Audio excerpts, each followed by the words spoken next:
Hi there, this is Manny with Classic Auto Repair with part 2 of the 64 Chevy truck. We're going to inspect the bottom side for any mechanical issues and report back. Okay, so just starting from the back like we always do, we look at the frame rails, we look for any damage, anything that's loose or not connected correctly, and everything looks new and fresh back here. Looks like it had a frame off done on the truck, got a new gas tank. Let's see, looks like everything here is connected correctly. I don't see any issues. Looks like a vent hose up here. All right, so on the back we got a conversion on the rear axle for disc brakes. Everything looks okay here. I don't see any fluid leaking at the calipers. Brake pads are in good condition on both sides. Hoses are new, lines look like they're in good shape. The flex hose that connects the axle to the frame is in good shape, it's brand new. So we're looking good there. Shocks look like they've been replaced and in good working order. Drive shaft looks like it's got new U-joints in it. I don't see any issue there. Let me see about play. Yeah, that's tight. I don't feel any movement at all. All right. Rear suspension looks good. Bushing, trailing arm bushings, everything looks good here.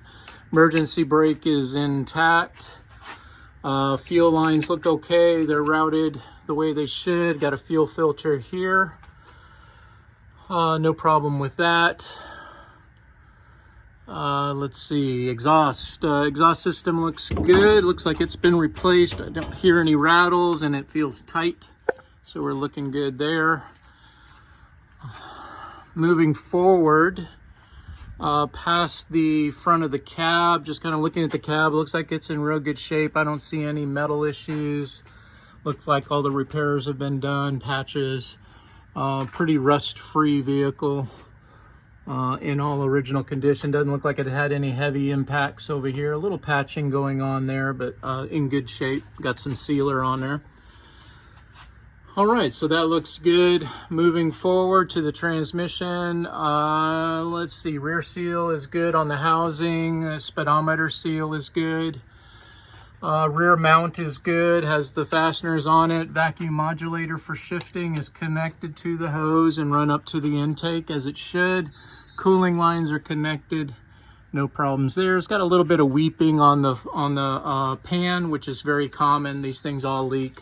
It's got a rubber gasket on there, and just setting over time, the torque converter will drain into the pan when it sets for several weeks and overfill the pan, which causes it to leak right here from this. So more driving weekly, get it on the road. That'll keep the fluid in the right location, keep things from failing like this pan seal. It's just bad engineering.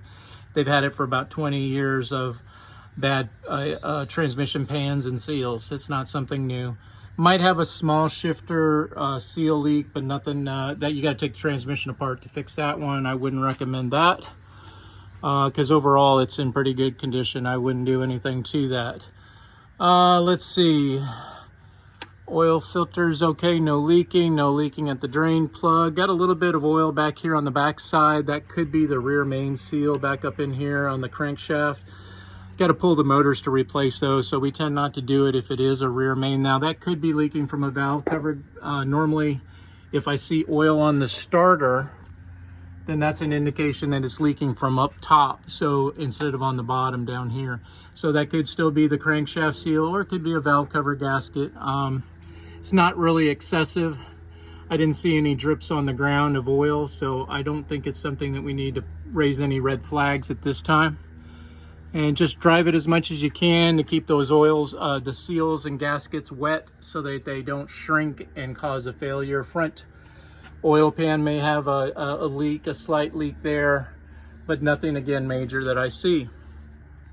Power steering pumps looks good, and I don't see any leaks present there. Radiator hose is good, no leaking, no drips of antifreeze that I can see down here. So the cooling system looks to be intact. And no concerns there. The drag link, which is this bar here with all the tie rod ends, it looks original, so it might be something you may want to consider replacing if the steering doesn't get fixed to your satisfaction. This is definitely a part that you can look into replacing, because these are all original bushings and there may be some play there that could be a problem. I see where you replaced the rag joint on the steering box and has a new steering column. If they cannot get it centered, they can take it apart here and turn the steering wheel to match the middle of the tie rods when they set the alignment. So keep that in mind. Let them know that because this isn't stock, once you get up to the steering column, there is a spline shaft that they can turn, or they can rotate this slider shaft before it hits the rag joint that will allow you to gain some more adjustment. Front brakes look like they're in good condition. Hoses are new. Everything there, hardware-wise, looks like it's new and tight. I don't see any areas of concern. It's got new shocks on the front. Both sides look good and in good condition. I don't see a sway bar is okay. Bushings look like they've been replaced at some point and are okay. I don't see them being a problem. Tire wear is good on the front and back. Steering box is original, so luckily it's not leaking. They tend to leak a lot. Frame rails look good. Doesn't look like it's had a front end collision or repair done to it. It all looks original and in good working order. Air conditioning hoses running up along the inner fender shouldn't be a problem. They're tucked out of the way and in good locations.